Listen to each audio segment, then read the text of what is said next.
Segment 5. Now, having taken this long tour of appeasement through history, we come to Barack Obama's America. The wages of appeasement. Quote, the trajectory of appeasement that had begun in Saigon in 1975 and then proceeded through Tehran in 1979 was now pointing to New York in 2001. Exactly. Explain that.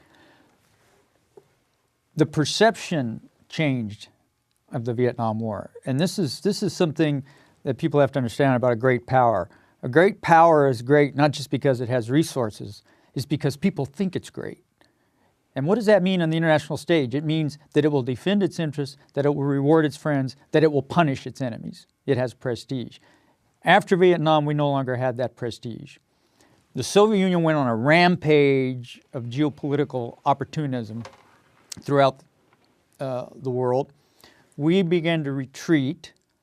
We had this crisis of confidence, as the president in his Notre Dame speech, sometimes that's called the malaise speech. I think Jimmy Carter. Yeah, Jimmy Carter, the crisis of confidence. He referred to an, quote, inordinate fear of communism. Right. And we were guilty. We were neo-imperialists. We were battling the Okay, but forces between of all of nationalism. that and 2001, you get Ronald Reagan and George H.W. Bush. You get 12 years of more or less conservative presidents who are spending a lot on defense, standing up to the Soviet Union. Wrapping up the Cold War. Yes. Reestablishing the American economic growth, and with it, American prestige, right? Right, except when it came to Iran, and it came to Iran's assaults and the Marine barracks bombing in 83. 83 in Lebanon. That, I mean, if there's one thing, and I know you're a Ronald Reagan guy, but that was the biggest mistake that was made, is not to punish. That was Iran. That was Hezbollah, or what would become Hezbollah, trained, financed by the Iranians. Iran declared war on us. Khomeini declared war on the United States in 1979, and they have been at war with us ever since. And that was the assault on our troops that went unpunished. And if you go and you look at the writings of Zawahiri and bin Laden, and they're exhorting their trainees, they come back to these over and over again. They ran from Saigon, they ran from Beirut, they ran from Mogadishu, right? Black Hawk Down story. Right. They will always run because they're spiritually corrupt, and all of their power and their wealth and their military power, that doesn't mean anything because they don't have any beliefs. Any spiritual beliefs. That's their perception.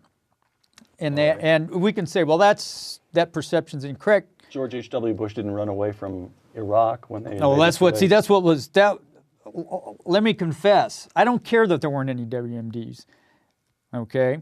I'm talking about George H.W. Bush, the first... Because I'm just trying to get you to get us up to 2001. Yeah. Okay, all right, so 2001, despite wrapping up the Cold War, standing up to the Soviet Union, despite driving Saddam Hussein out of Kuwait, the terrorists still look at us and say, with regard to us, with regard to the terrorists, the United States is still weak. That's the argument. Exactly. Yeah. So they feel emboldened. Sure. We get the terrorist attack of 9/11. And listen, they beat in their worldview, and what we have to do is think about in their worldview, they beat the Soviets too in Afghanistan. Right.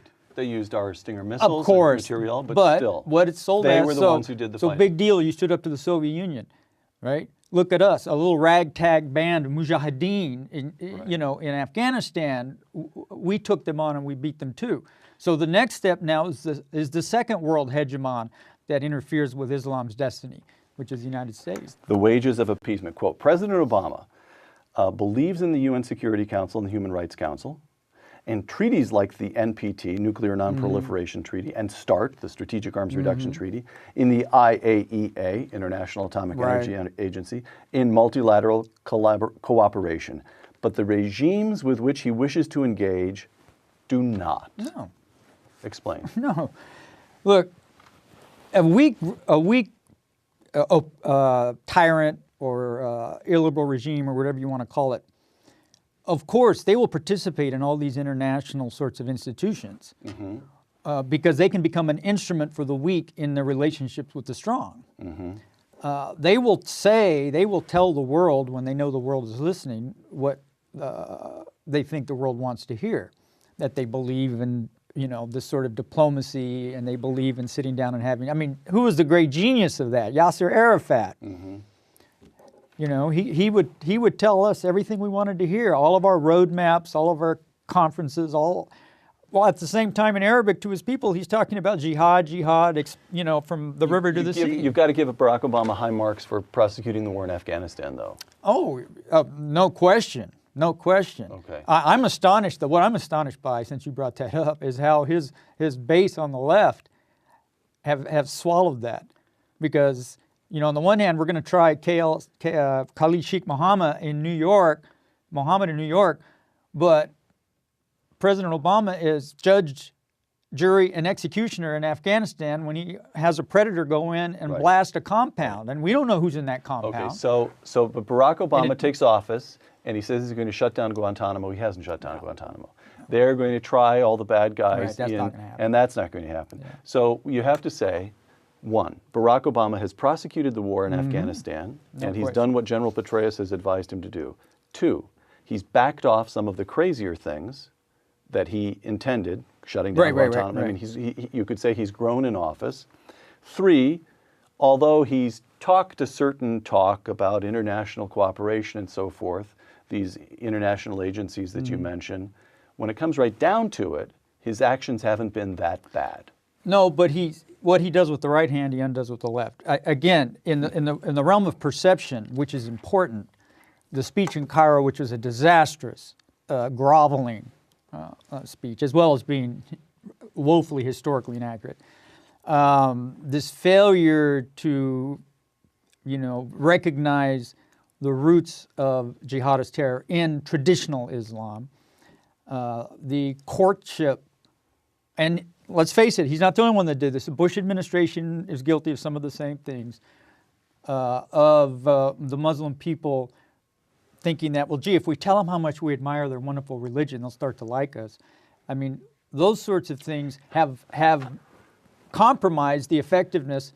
But the worst thing is, in terms of Afghanistan and Iraq, is saying there's an end date here. Final question, Bruce, and this brings us back again to your subtitle, Wages of Appeasement, Ancient Athens, Munich, and Obama's America. If you could give one or two sentences of advice to Barack Hussein Obama, who will, after all, remain president for 2 more years and maybe for 6, what would you say? Listen to what the Islamists say and believe that they mean what they say, and that it is a spiritual good to them, and spiritual goods cannot be traded for material goods. You cannot bribe them. And I would have told the same thing to George Bush. You're not going to bribe them. It's not going to be political freedom, the right to vote, more cable channels, more apps for your iPhones.